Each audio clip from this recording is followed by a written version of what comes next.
Well, good evening, ladies and gentlemen.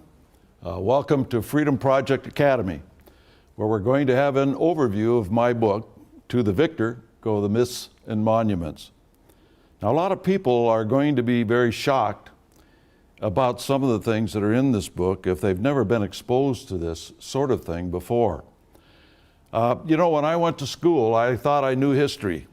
I studied history because I wanted to study history. I really liked it. I read a lot of books outside of the normal genre that we got in school and learned a lot of things that I didn't learn in school, but nothing compared to what I learned after I got out of school. And it really all started when I was in an automobile with 4 other men. We were on our way to a speech. And the fellow that I knew the best in the car, in the back seat, said, my state, he was from Arkansas, just paid off its war bonds. And I thought, well, what's that got to do with anything? But I asked him, because I obviously wanted to be asked, what do you mean war bonds, from Korea? He said, no. I said, from the Second World War? No. Well, when did you buy these war bonds, your state? He said, the Civil War. It had been 100 years, and I did not realize that the North had forced the southern states to buy bonds to pay for the war. And it took them 100 years to pay it off. Not a well-known fact. And so I said to myself, what is it that I don't know about this conflict? And so I started to look at it closer. And the more I looked, the more it led me further back in time, not just to the Civil War, but what caused the war, who caused the war, what organizations were involved, so on and so forth. And I discovered that what I learned in school, quite honestly, ladies and gentlemen, was a myth. And the reasons for the war and the conflict, I began to understand, were done by a particular group of individuals and organizations imported from Europe, specifically to bring about a war.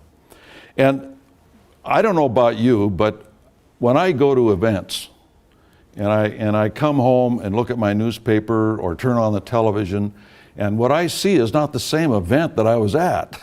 They don't quite report it that way. Now, there are some reasons for that. For instance, in an automobile accident, you have 2 witnesses and they're on either side of the street. So one sees the accident from that side, another sees the accident from that side, and they both have a different view. And so sometimes it doesn't look as though they've actually seen the same accident. And that is part of the reason why you get a difference of opinion about certain events. Others, they will look at it based on their education or lack of education.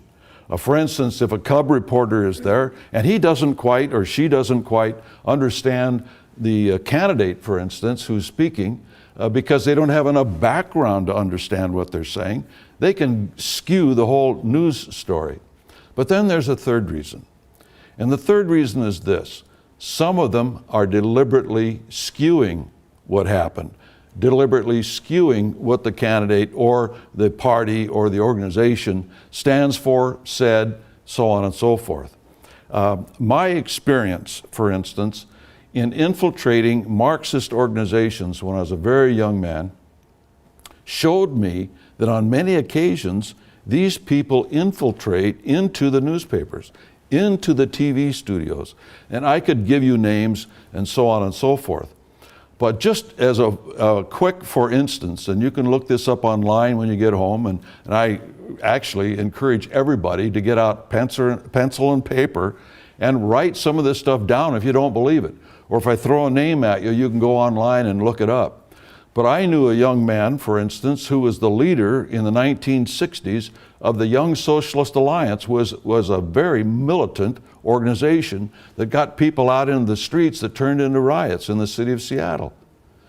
When he graduated, and by the way, his father was the head of the Socialist Workers' Party, which was the Leon Trotsky branch of the communist movement. Leon Trotsky was the rival of Joseph Stalin in communist Russia, and he got kicked out by Stalin, ultimately murdered by one of Stalin's agents in Mexico. They formed the Socialist Workers' Party. This man's father was the head of the Washington State Socialist Workers' Party. When he graduated from the University of Washington, he went to work for the Seattle Post-Intelligencer as a reporter. And soon became the city editor. Now, do you think he might have been a little bit biased in his reporting and his editing? Of course. But that soon became too boring for him, apparently, because he went on to bigger things. And instead of in the streets or in the newspapers, he went on to become a leader in the environmental movement. The man's name is Mark Krasnowski. You can look him up online. I don't know how much of his early career it has, but if anybody's in doubt, I can show you press clippings and everything else. I can even show you his signature on papers saying that he was a member of the Socialist Workers' Party. So it's very interesting. So you have those three things that may happen, you see. It's also the same when it comes to history. There are those that look at it from a different angle, those that look at it based on their education, and there are those that actually do change history in the history books. They deliberately obfuscate and lie about what history really was. And so going back into history and starting to look and following all these rabbit holes and chasing the rabbits down them, I began to put a pattern together of early American history that I had never learned, nor had I found anyone else who had learned it. And that was the beginning of a 45-year time span of looking up facts and putting it into my book, To the Victor Go the Myths and Monuments. And today what we are witnessing is this, a growing distrust of the media. I mean, everybody today is complaining about it. It's so lopsided, it's just incredible, particularly this campaign. Regardless of what you think of the candidates, it's obvious which side the media is on, isn't it, really? Now, this has always been a problem. Most people think that, well, this only is modern. It's always Roosevelt, oh, it was Wilson, oh, it was this, oh, it was that. It has always been a problem in the history of the United States. There's been a bias within a certain segment of the media. In those days, of course, the media was exclusively the press. And so about 10% of the newspapers in the time frame of the ratification of the Constitution were actually on the left, what we would say were leftists. Actually, they were Jacobin, and we'll get into that in a moment. Now, we all recognize the fact that individuals and movements have wanted to rule the people.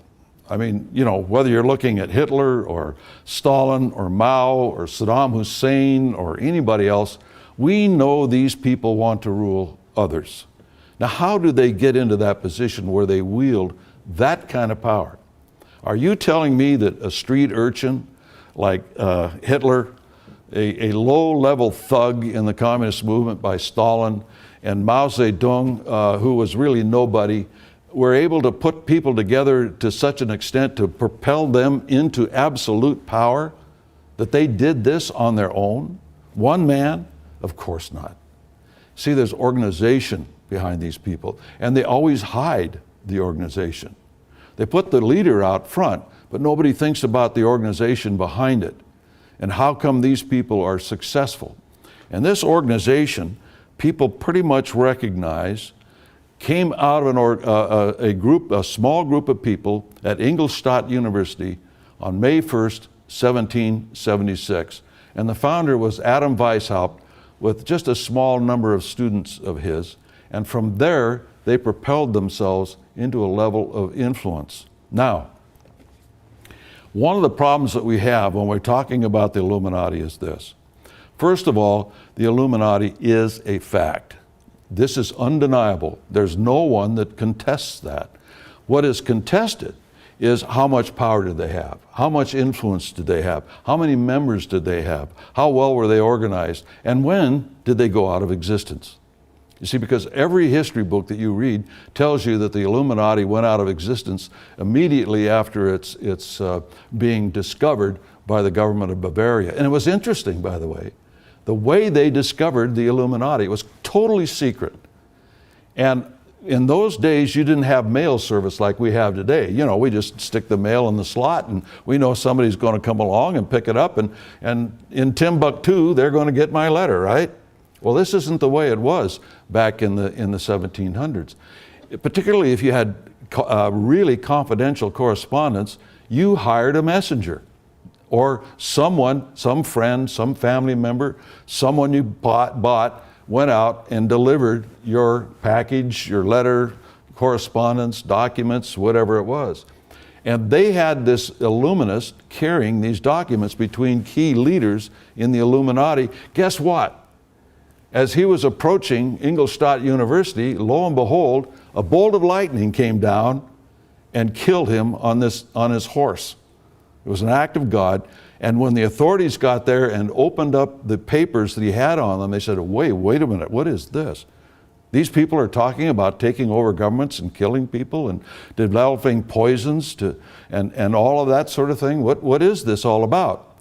So they found some of the members because of these papers and started to interrogate them. And they discovered what the goals of the Illuminati were. And so before we get to the goals, let's talk about society in general. Because as a society exists, they form their own government, do they not? Every society forms its own government and maintains that government as they wish, based on their culture and religion and so on and so forth. In their geography, whatever, and all things that enter into that society, they form a government. We formed a government here with the 13 colonies, didn't we? Based on our culture, based on our religious background, etc. And that's the case it is all over the world, no matter whether it's a free government like ours or less free in most cases. And so society determines your form of government. Now, if you change that society, you automatically change the government within a certain amount of time. It just is an automatic result. That's why immigration, mass immigration called migration, anytime that's ever happened, there's no time in history when that didn't change the society and the government into which they migrated. No exceptions. That is one of the problems of what's going on in our country today, is they're changing our society. That will ultimately change our system of government. Can't be helped. And Karl Marx knew this. If you read the Communist Manifesto by Karl Marx and Friedrich Engels, they state in there that they want a social revolution. They don't say revolution. You know, we think that they want a revolution. They're going to go in the street and they're going to kill a few people and they're going to establish this new government. They know they can't establish a new government unless they change the society. Now, if they don't change the society enough, what do? They eliminate part of the society, like Cambodia. They took whole cities, literally cities, not little towns, not little villages, whole cities in Cambodia, and marched them out into the killing fields and slaughtered them all because they knew they couldn't change that society without eliminating enough people to do it.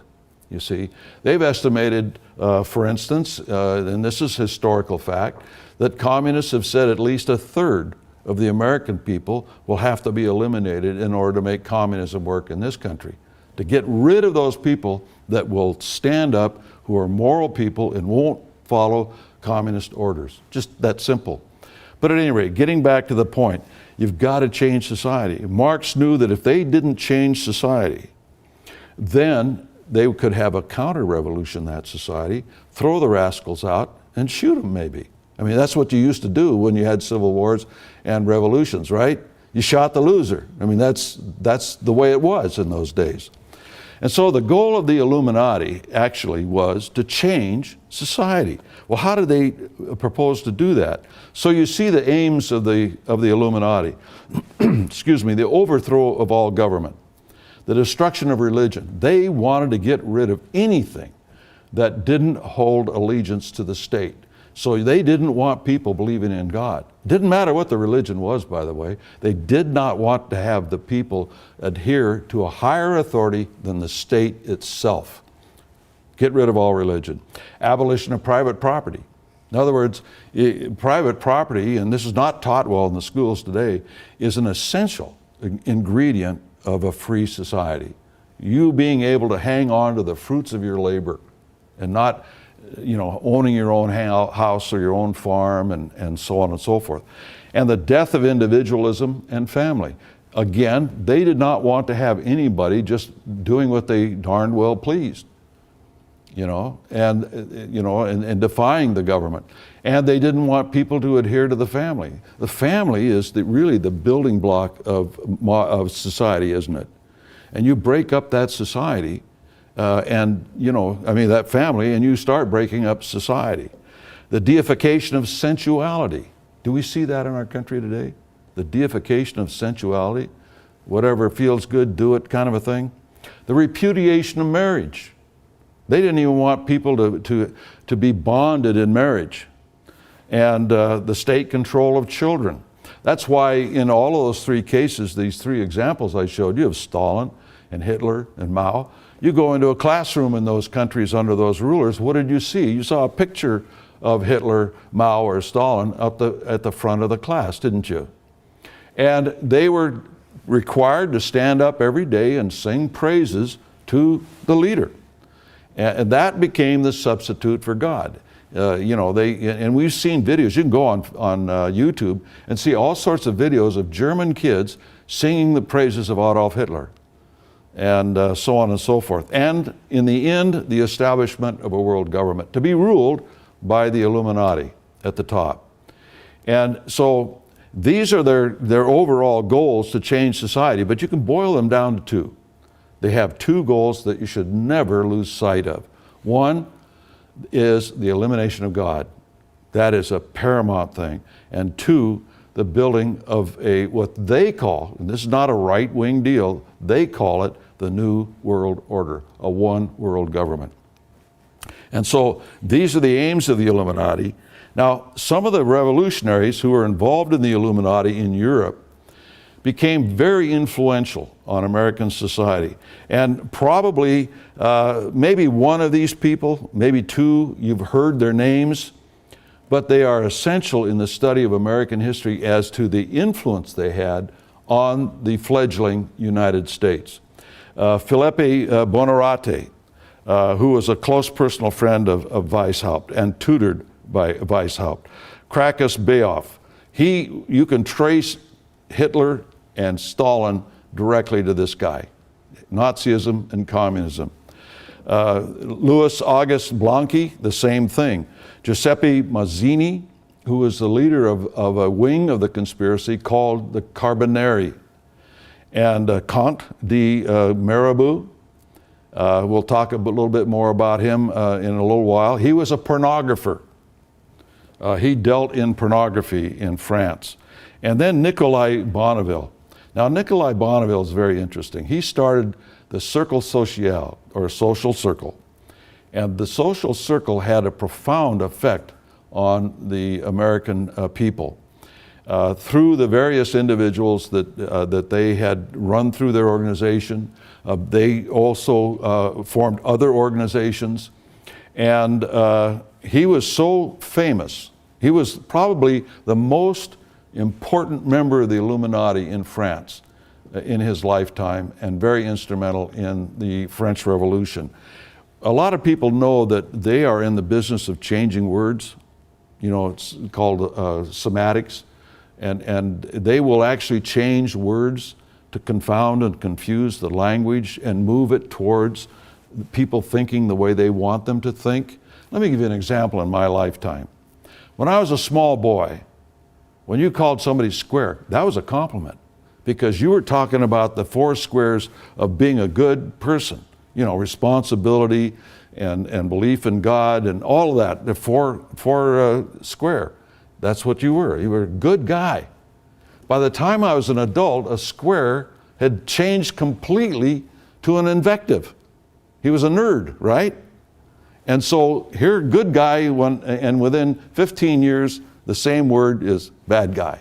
And that has changed a lot of words in our lifetime. Welfare, for instance, and all sorts of things. You can look in the Constitution. The meaning of the words has changed completely. And this has been by design. And Nicolas Bonneville in the Cercle Social started that process. Interesting thing about Nicolas Bonneville. Nicolas Bonneville, how many here have heard Bonneville Dam, Bonneville Salt Flats? All these things named Bonneville, it's named after his son. And what happened was a man who was an American, who was instrumental in the American Revolution, went to England and started to form Illuminist organizations. And he was kicked he had to flee England. He went into France. They made him, keep in mind, this guy is not a Frenchman, okay? He's not a French citizen. They named him a member of the French Revolutionary Assembly, representing the people. And he was a very close friend of Nikolai Bonneville, and he moved in with Nikolai Bonneville. He moved in and lived in his house for over 6 years. And he slept with his wife. He slept with Bonneville's wife. He was that close. And when the rise of Napoleon came along, who was also an Illuminist, but put in there by the Illuminati, he decided that he wanted to be the leader. This is one of the things that they're always dealing with, these people. Every one of them, they're like the mafia, right? Guy rises to the top and the second guy wants to be at the top. So he bumps off the first guy, right? And that's the way the mafia works. Well, the Illuminati worked to a great extent like that too. So once Napoleon got in charge in France, he started to outlaw all these Illuminist organizations. Why? Because he knew they could take him out. You see, they always eliminate the people that can get rid of them. Hitler did it with the night of the long knives, didn't he? Remember the brown shirt leaders? He was afraid they were going to have a counter-revolution against his revolution, so he killed all the Nazi leaders that he feared. And Stalin did it by inventing a war on terror. There was no terrorism in Russia. They just perpetuated a couple of things, made it look like terrorism, and that way he could get rid of all of his opponents and rivals. Guys that he feared could take over. Saddam Hussein did it the first week. Saddam Hussein, after he came to power in Iraq, got all the Ba'ath Party leaders together and said, now I want you to go out and shoot him, and I want you to go out and shoot him, and so on and so forth. And they had to do it, and they did it. Because they knew if they didn't, it wouldn't just be one dead, it'd be two, right? Both of them. So that's how he struck fear into their hearts and literally took over very, very quickly, totally. But at any rate, this guy when Robespierre became the head of the French government, beheading all those people, you know, the Reign of Terror, he imprisoned this man, this American. No one ever knows how he escaped with his life, but he did. And he came back to America, and Bonneville asked him to take his wife and kids to America because he thought he was going to be arrested and killed by Napoleon. So this man brought these kids and the wife back, and he got the oldest son of Bonneville into West Point, and those are the landmarks that are named after Bonneville, Bonneville's son. The man, the American who did this, who was a member of the Illuminati, was a fellow that all of us know, Thomas Paine. Thomas Paine was a member of the Illuminati. Wrote a great thing called Common Sense. After that, you can throw the rest of it away. Most of Thomas Paine's writings after that are used as primers by the communist movement to take people who are basically American in their thinking into rationalism and away from God and building big government. Any rate. Now, the Jacobin movement was imported to America from France, revolutionary France. These Illuminist agents came to the United States trying to take over America during Washington and Adams administrations. And they were controlled by the Illuminati. Now, the interesting thing is, now you can find this out if you look hard enough online, it got so bad that when Philadelphia was the capital of the United States, before they built Washington, D.C., it's about 27,000, 28,000 people lived there. They had a riot of 10,000 people in the streets looking for George Washington to hang him. Now, did you read that in your history book? I sure didn't. But it's there, it's a fact. In fact, Adams, later on, John Adams, when he reconciled with Thomas Jefferson, because they had a falling out there for about a decade or more, Adams wrote Jefferson and said, the only thing that I think saved the United States in that time period was a yellow fever epidemic that hit Philadelphia. And so everybody stayed home. They didn't want to riot anymore. They went home, closed the shutters on their house, stayed inside, and the outside agitators, and there were a lot of them, came into town, as part of this movement, they didn't want to go to Philadelphia anymore and catch the yellow fever. As a matter of fact, Benjamin Franklin's grandson died of yellow fever. He was the editor of the Aurora newspaper, which was a Jacobin newspaper. By the way, this movement, the Jacobin movement, evolved into the Democrat Party. It's just that simple. Whether you like it or not, look at history, go back and study it. That's the way it is. At the same time, we had a Rosicrucian influence on America. The Rosicrucians is a secret society that's very, very difficult to research. It is probably one of the most secretive of those that are known. And I've read all their books that I could get my hands on. And they always say the same things relative to who their leaders were down through the ages. For instance, they had a council of three. This is a worldwide council of three, mainly confined basically to Western Europe in all respects. And the leaders of the council of three, and wait for this one, Benjamin Franklin, George Clymer, and Thomas Paine. Now, Thomas Paine, when he left and came to the United States, he was replaced on the Council of Three by Lafayette, Marquis de Lafayette. Lafayette probably belonged to more secret societies and revolutionary organizations than anybody than perhaps Albert Pike, for those of you who know that name. It kind of went into a hiatus. These men all died and they kind of, disappeared, so to speak. And the second Council of Three was revived just before the Civil War. And the individuals who belonged on that was Paschal Beverly Randolph and General Ethan Hitchcock, who was at one time the commandant at West Point, George Lippard. And George Lippard was a young author, and he wrote a lot of books on history. And they were all fiction, but they were so popular and he wrote them so well that people actually took some of those fictional accounts and actually started putting them in history books, to where these history books were talking about this guy's fiction instead of the real thing. One of them is the Liberty Bell, for instance, that when they first rang the Liberty Bell, it cracked when they read the Constitution of the United States. No, that's not true at all. But at any rate, he died young, and he was replaced by an obscure attorney out in Springfield, Illinois, by the name of Abraham Lincoln. And so these were the Rosicrucian leaders who had, by the way, moved to the United States. You see, they moved out of Western Europe and moved the Rosicrucian headquarters to the United States. So all these individuals were Americans, you see. And that happened a lot. And by the way, you can look it up, and no historian debates this, that the Humanidad Lodge in Paris was a Rosicrucian lodge, and the leaders there included Franklin and Lafayette. No debate on that whatsoever by historians. Now, there was a tremendous amount of Illuminati influence through institutions on the government and in our society. For instance, I'm just going to cover a couple of them because there's so many and we haven't got the time.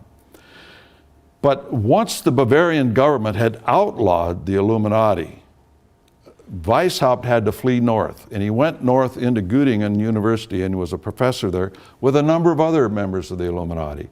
In fact, out of that institution comes all of the racial prejudices of Adolf Hitler.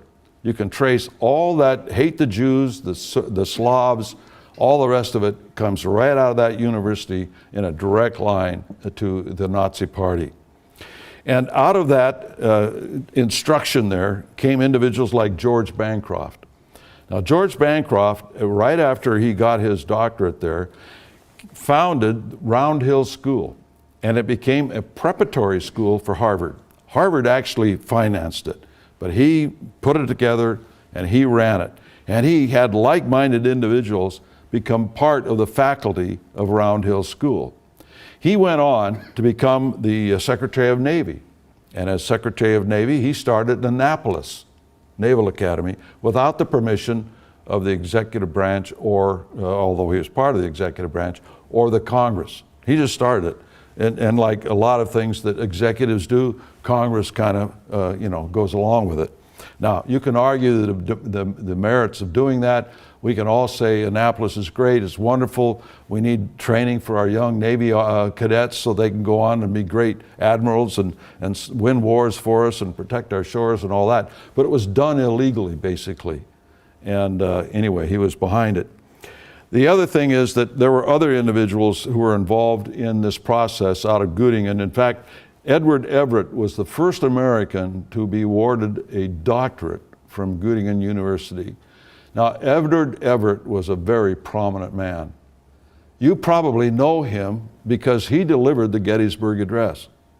Now, I know you think Lincoln did, but the actual address was delivered by Edward Everett for about an hour and a half, and Mr. Lincoln stood up and gave this short little dissertation off some notes he made that we think of as today as the Gettysburg Address. But he was not the main speaker. Edward Everett was. And Edward Everett, right after he left Göttingen, the first thing he did when he came back to the United States was to educate Ralph Waldo Emerson. And Ralph Waldo Emerson, his entire life, was involved in the socialist movement and very much a revolutionary. Now, he wrote some very good poetry. I like his poetry, frankly. I've been to that bridge at Concord, where the shot that was heard around the world, where they actually stood up to the British Army from crossing that bridge. There's that Minuteman statue, and on that statue is that poem by Ralph Waldo Emerson that's so stirring regarding the individuals that stood up to the British at that time. But we know that politicians say one thing, doesn't mean they always do what they say. And that a lot was Emerson. Now, I was taught in school, he was a great poet and all that, Thoreau and these guys, they were great Americans and so on, but they were all socialists. At any rate, a couple of things happened in Europe when the Illuminati was discovered. They developed a tactic that was given to them by Weishaupt, that when they get discovered, they are to dive down and then come up into the surface again under a new name with different leaders, but it's actually still the same organization. And they've done this time after time after time. Most people don't even know that the name of the Illuminati wasn't their original name. It was the Perfectionablists. Hard to say. So they changed their name to Illuminati. But at any rate, what they did was this. They formed something, a network called the German Union. And this German Union was designed to help people, supposedly, with being able to get reading materials and books, magazines, that kind of thing. Because in those days, books and magazines were pretty expensive. Sure, the printing press had come along, but it was still very expensive. So what they would do, they would have a little group, say in a small town, and they would pool their money to get this magazine subscription or this book. And then they would pass it around. Well, they had nearly 500 of those societies in the German Confederation. And as a result, they started to control what magazines could stay in business, what publishers could stay in business, because they wouldn't order the books that they didn't want out there. They would order the books that were written and the magazines published by their own minions. And so over a period of time, over many, many years, they started to influence the thinking of the German people. By the time Hitler came along, they were all prepared. But at any rate, that's what they did in Germany. In the United States, they copied the same thing into American literary societies like the Bird Club, Radical Club, Atlantic Club, Saturday Club, and they started to promote themselves. That's literally what they did. The Emersons and the Longfellows and the Whittiers and the Thoreaus all belonged to these societies, and they promoted their own writings. They formed their own magazines and shut everybody else out. See, because I, as an intellectual, am an individualist, right? I'm out there writing and that sort of thing. I'm not part of any organization. I'm just trying to get my viewpoint across, you see. Well, that doesn't work when you've got all these individuals organized to capture the publishing houses and deny me access to these magazines and publications and everything else. There were a lot of good writers and as such in those days. You've never heard of them because they were shut out. Individuals just want to do their individualism. These guys were organized. They not only took over the publishing houses, they not only took over the magazines and started them and the newspapers, they actually started to go into the Christian publishing houses. And the main thing they did there was this. They tried to convince Christians of two things. Being a socialist was really the Word of God. In other words, share and alike and all this charity business, only it's government charity instead of individual charity. They convinced Christians that that was the way to go. But more important than anything, the thing that they did was to convince Christians not to get involved. In other words, don't get involved in this. Do nothing. They wouldn't change any of the scripture. They wouldn't change the Bible. They would just change the mindset of how you read it. In other words, you're supposed to support your leaders. Like, there are many passages in scripture that say that, except it's taken out of context. Cover to cover, it's what? Oppose evil and the consequences of not opposing evil.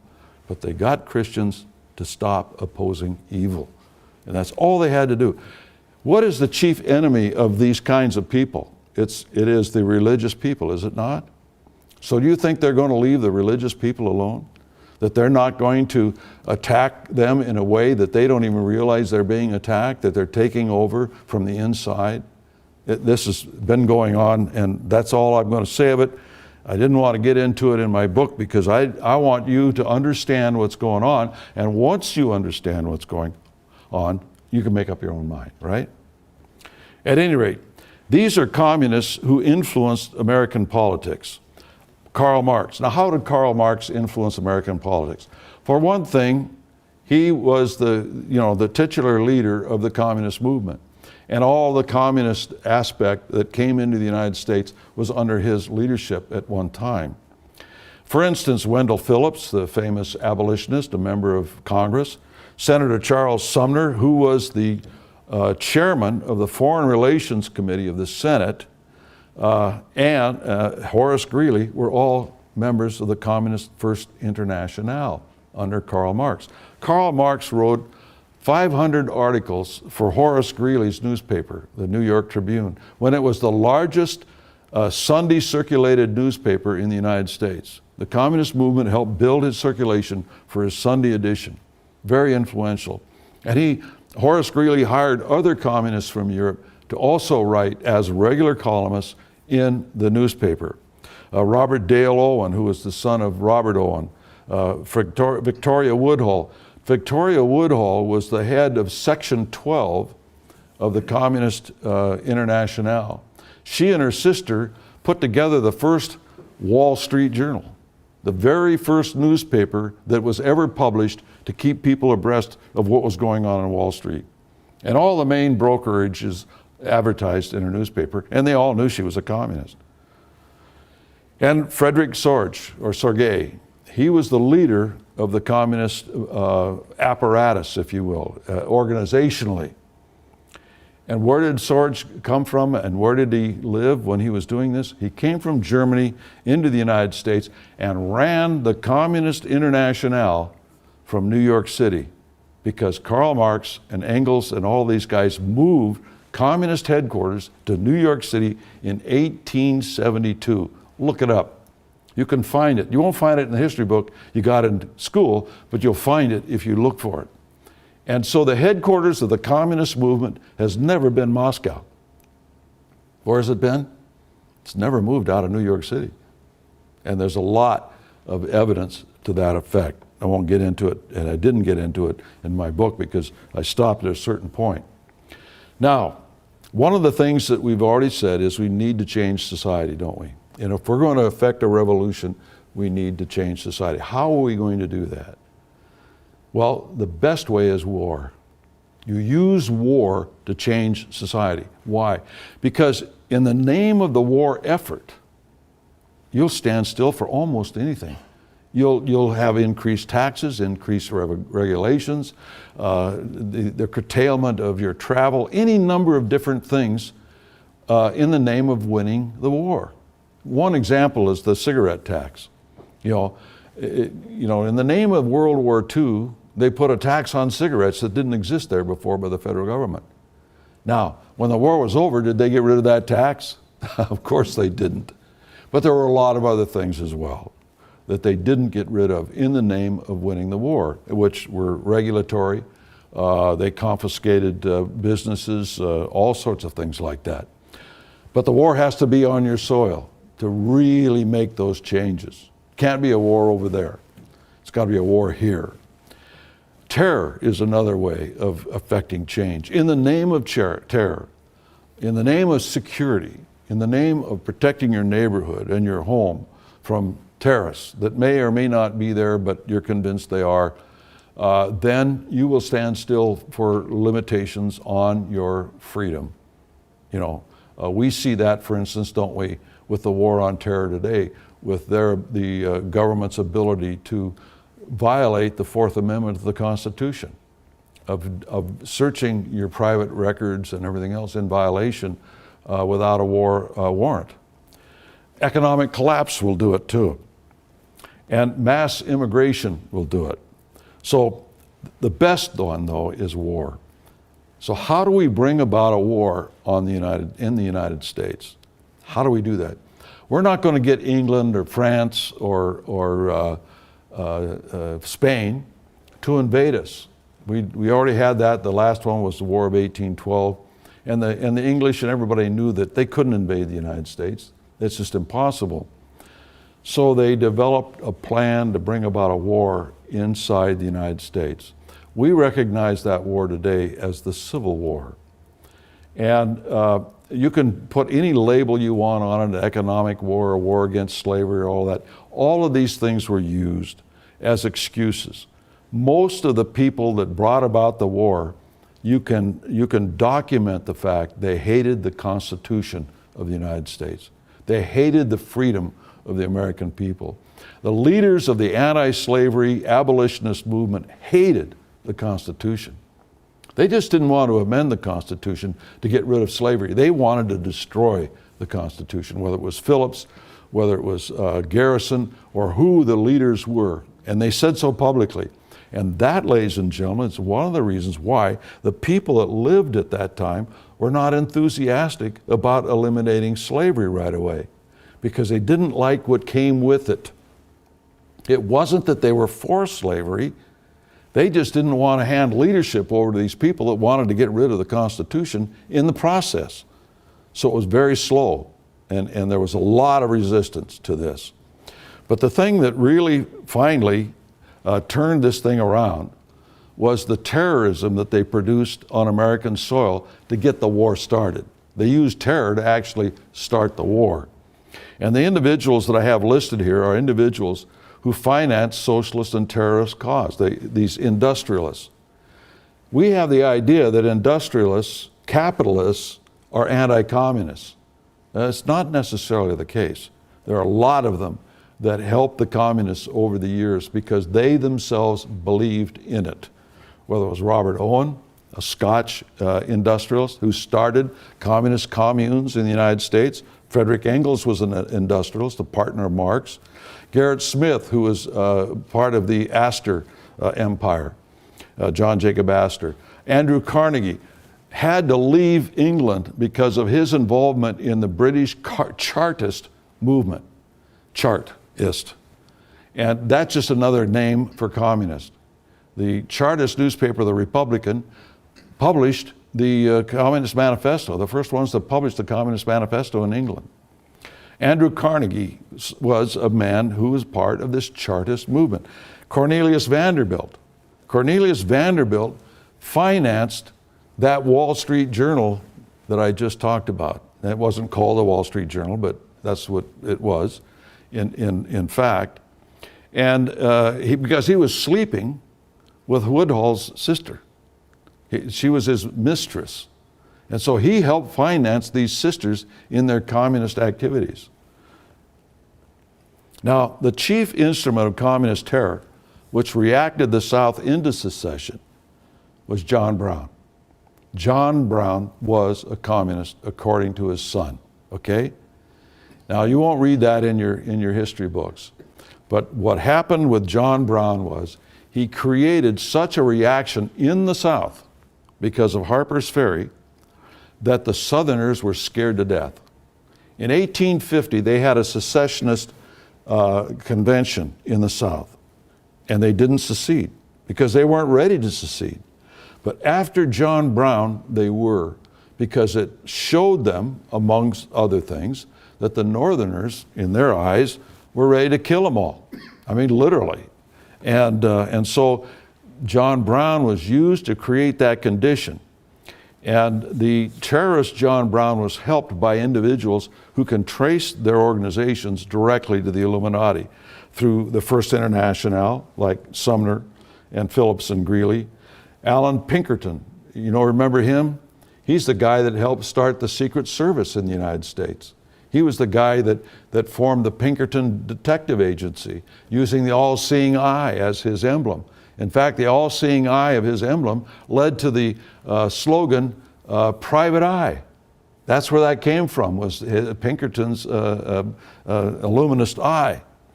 The Carbonari under Hugh Phillips, Skull and Bones, for those of you who've studied that. The man who started Skull and Bones was William Russell. And William Russell was named a trustee of John Brown's will. Now, you won't find that in the modern histories of John Brown. You got to go back about 30 or 40 years to start picking up on the fact in these histories of John Brown that William Russell helped finance John Brown and was one of the trustees of his will. Because the thing is, too many people have studied Skull and Bones today, and so if they saw this name connected to John Brown, a lot of eyebrows would go up and say, wait a minute, what's going on here? And the Secret Six is usually the group of people that they claim were the ones behind John Brown. They were only part of it, believe me. And the Brotherhood of the Union, which was led by the Rosicrucian leader, George Lepard. The Brotherhood of the Union was one of the most influential organizations in the United States you've never heard of. I had never heard of it until I stumbled across it, and I says, what is this? And then realized it was to be an umbrella group for all of these leftists. They're going to form an umbrella group to unite towards doing certain things. Now, the interesting thing on this chart is these are the individuals and organizations that helped John Brown. Some of these people had to flee the United States after Harper's Ferry because they knew they could be tried for treason. None of them were. They only tried, and those individuals found at Harper's Ferry, they let everybody else go. And some very big people were involved in the United States government doing all of this. Newspapers. These newspapers, and this is just a few, actually had reporters writing with John Brown, participating in the murder and mayhem and arson, and writing back as unbiased observers to the newspapers about this great saint called John Brown who's trying to free the slaves. And today we see things that are similar, don't we? For instance, we see video on TV where they'll go into a FARC training camp of terrorists in Colombia and show them, in their camps getting trained and all the rest of it. But the Colombian government, for some reason or another, can't seem to find them. But this reporter can, and come in and video them and then leave with the video. Whose side do you think that guy's on? He's not an unbiased observer, you see. He's kind of like the Mark Krasnowskis of the world and that sort of thing that I mentioned earlier. They have a bias, but it doesn't show up in print all the time. And so these sorts of newspapers help propel this idea of this terrorist and what he was doing. And Southerners were reading these newspapers. They were saying, uh-oh, this has gone too far. They literally want to kill us. That's what they're saying in some of this stuff. And the people behind John Brown are getting away with this. It's time for us to leave. And that's what caused them to secede. That's what finally made the mass population of the South to leave. Now, I don't want to leave the South alone without saying this one point. I concentrated on my book about the northern aspect of the conspiracy because the North won the Civil War, right? So it had the major influence on the rest of the country. But we had these types of conspirators in the South. You'll see in my book very prominent individuals in the North and the South who called for the separation of the country into two parts. And as soon as it was separated, the agitators in the North became super patriots. We can't allow these people to leave. We've got to fight a war to keep them, keep the Union together and all that. And sometimes the speeches were made within 30 days of each other. It's incredible. In the South, it was a little bit different. They called for the separation, the secession, but as soon as the secession happened, they became obstructionists, preventing the South from winning the war within the Confederate government, within the state governments. For instance, Brown, who was the governor of Georgia when Sherman marched to the sea and on the way he burned Atlanta. Did you know he had 10,000 troops under his command and he dismissed them, told them to lay down their arms and go home before Sherman even marched into Georgia? After the war, Brown became one of the richest men in the South because he became an in-place carpetbagger. I mean, he started to take advantage of Reconstruction and buying up property, you know, cents on the dollar and everything else. The man was really bad. All that's in the book. And I've already mentioned this, we concentrate more on the conspiracy in the North simply because the North had more influence after the war going forward. Now, one of the things that happened in the war was a lot of the European communists came to the United States and became generals in the Union Army. For instance, Karl Wedemeyer was a personal friend of Karl Marx. Marx actually lived in his house for a time. He helped him form the First Internationale. Same with August Willich, Karl Schurz, Friedrich Anneke, Gustav Paul Clausewitz. In fact, Clausewitz, 5 years after the conclusion of the Civil War, was what they called the Red General in Paris. When the communists took over Paris and started to slaughter the clergy, you know, the Archbishop of Paris and others to form a communist government in Paris. And he was fresh from the Civil War. That's the kind of thing that was going on. There were 40 German radicals. I'm using the term radical rather than communist because some of them I can't absolutely prove were communists, became generals in the Union Army.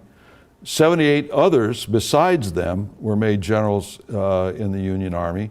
And in the Confederate Army, they only had 10 foreign-born. That's it. Whereas they had 130 practically in the North. And it was a real serious problem. And many of those men went on to become very important. Karl Schurz, for instance, we're in the state of Wisconsin right now. And in this state, he's a very famous individual because he came straight from communist revolutions in Europe into Wisconsin and was made a colonel in the militia and a trustee of the University of Wisconsin almost immediately. And became very important in the United States. Look him up. You can see how to spell his name. They won't tell you he was a communist, but just when you read it and see what he was involved in, it will be amazing to you. And then start to research this guy. Go back in his life and really spend some time. You will see he was always under communist orders, from the time he was a student at the university, and his main professor was a leader in the communist movement. But at any rate, we document in the book the fact that many of these communists went into foreign service, into the State Department, and it was really quite a problem. And we're running out of time now, and I can't really get into some of the things that these men did in foreign service. So let me just end up on this one little note, just to give you one other example of an individual. One of the people that was appointed by President Pierce as our consul in Rome was George Sanders. George Sanders and the future President of the United States, James Buchanan, hosted a dinner for all these communist revolutionaries in London, whereat they advocated overthrowing the governments of Europe and killing all the rulers. And they ended up the banquet by singing the Marseillaise. And it was so bad that when the Senate got wind of it, they would not confirm George Sanders as our consul in London. When he came home, he gave a speech in New York, wherein he said that we need to have a revolution and reinstitute the guillotine. Only this time we need it driven by steam. Ka-chunk, ka-chunk, ka-chunk. And that was the kind of guys that we were sending overseas. And I'd like to get into the Ostend Manifesto and other things to show these revolutionary involvement in these things. You'll find it all in my book. But again, I want to thank you for coming here tonight. I wish I could have expanded on each one of these points to an end in itself, but we just didn't have the time. I hope I've pricked your curiosity so that you will read the book, and you will go online and say, I just don't believe this. I just can't believe what I'm reading here. I'm going to research it for myself. Because one of the things that I wanted to do in my book was to stimulate others from their vantage point to do their own research and hopefully write more books in this early American history that we never learned in school. And I hope one day we will understand that a conspiracy does exist to tear down the United States. They've been working at it for over 230 years. They haven't been successful because of the layers of strength and morality within the American people and the fact that they fight each other. If they stop fighting each other, I hope that never happens, because united they are very strong and it would be difficult to stop them. But we have to stand up. We have to be vigilant. We have to understand the Constitution and the principles on which it's founded. And we always have to keep in mind, we have to remain a moral people. Thank you very much.